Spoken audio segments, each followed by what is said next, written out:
Okay mga kaibigan, mga kalatiko, kamusta kayo? Sana nasa mabuti kayong kalagayan. Medyo nandito tayo ngayon sa isang lugar na hindi na nating babanggitin. Napakalamig dito sa lugar na ating napuntahan. Ngayon gusto ko lamang ibalita sa inyo mga kaibigan, mga kalatiko, ang magandang programa ng pamahalaan kaugnay sa pagpapalaganap sa kalusugan na kung saan unang inilunsad ng Department of Health ang kauna-unahang wellness clinic na nagkaroon ng grand inauguration sa Abukay Robinson. Diyan pa rin yan sa Tacloban City na kung saan gusto ng ating Pangulong Bongbong Marcos Jr.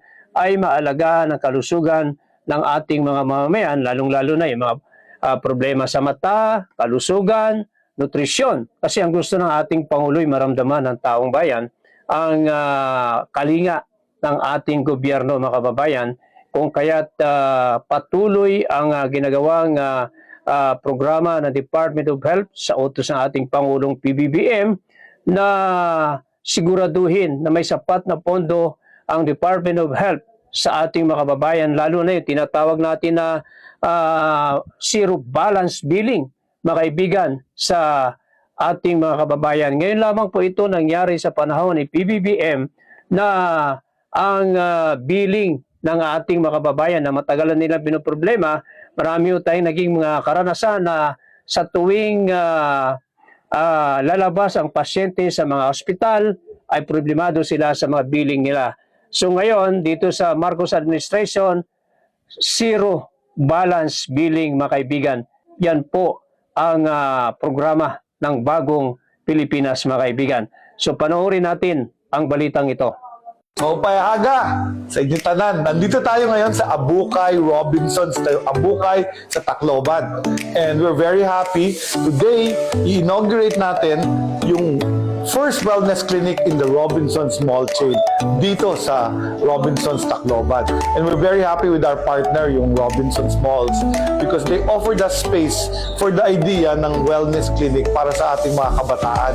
So, anong difference nito doon sa Bukas Center at saka doon sa Rural Health Unit? Yung Rural Health Unit sa mga baryo at sa barangay.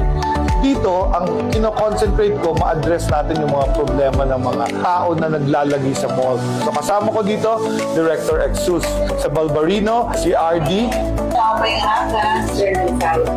So, napakaganda ng clinic and this is the waiting area. Dito maghihintay yung ating mga patients. Kung gusto nila magpatingin sa nurse or doctor na duty dito. The operating hours are from 10 a.m. to 6 p.m. 7 days a week. Even holidays, it will be open. So, nag-concentrate kami sa mga product. Like for example, nakita mo, meron tayong nutrition Kingdom Pinoy. May mag-educate sa kanila about proper nutrition. Problem sa child safety. Most of my injuries, number one cause of injury ng mga bata is really road safety, child safety, mga fall, yan, sa game, diabetes screening, gagawa din sila. You know what? This is one of the consultation rooms. There's information that people can get about sexually transmitted infections, about HIV, and about AIDS. Ito naman yung sa nurses area, the nurses area, but it can also be a second consultation kung may doctors. Dito rin yung kanilang supplies for medicines, and you can see may first aid kit sila. So they can also handle any emergencies that happen sa mall.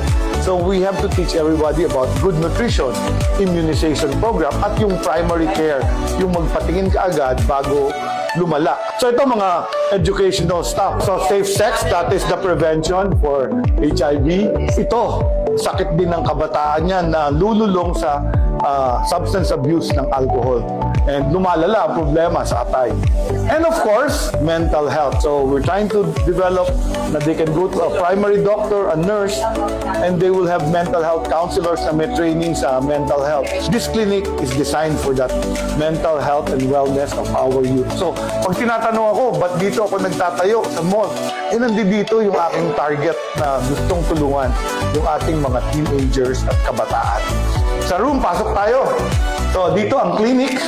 So pwedeng magkonsulta. Isa pang ina-address namin dito yung ating problem on adolescent pregnancies. We're hoping this will be an area without the parents, they can come freely, their privacy will be respected, pwede silang magpatingin, pwede silang magpa-prenatal, mabigyan sila ng advice ng doctors, nurses, and health professionals. Kapartner din po namin dito ang City Health Office ng Tacloban.